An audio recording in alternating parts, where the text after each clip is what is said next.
Catherine Bernardo, Mayor Mark, Daniel Padilla at Kyla Estrada nagkita-kita sa isang market.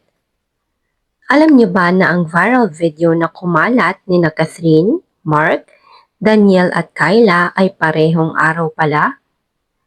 Ngayon na lamang nailabas ang video ni na Daniel at Kyla ng isang uploader.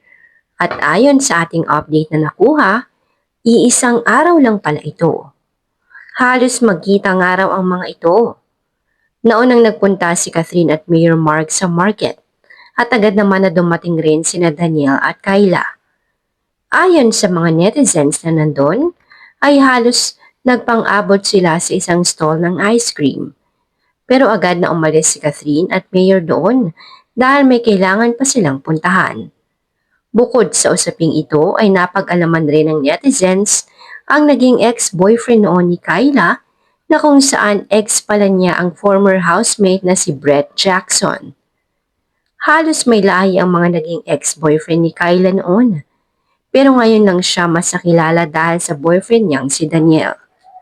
Samantala, nag-viral din ang posted photo ni Catherine at ng kapatid ni Mayor Mark na kung saan magkasama ang dalawa sa gym.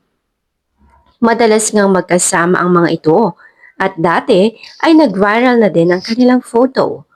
Mukhang close na nga si Catherine sa pamilya ni Mayor. Ang hinihintay na nga lamang ng lahat ay ang photos ni Mayor together with Kat's family. Ayon din sa ating nasagap na balita, ay malapit na rin matapos ang taping ng Someone Someday.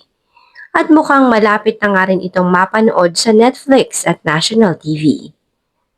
At ngayon, pinaghahandaan naman ni Catherine ang isa sa pinaka-inaabangang role nito na kung saan hindi pa sigurado kung ano ang una niyang gagawing movie, kung ang Elena 1944 ba o ang Feng Shui. Marami kasing nanghuhula at nagsasabi na ang Feng Shui ay isa raw sa enter sa MMFF this December. Kaya naman, hindi pa man nailalabas ang mga kumpirmasyon tungkol sa mga susunod pang proyekto ni Catherine at mga big screen movies ay marami na ngang excited na kanyang mga fans.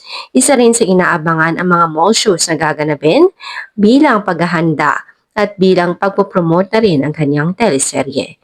Marami pa nga tayong aabangan pang mga pasabog ni Catherine at mga inaabangan pang mga malalaking movie nito.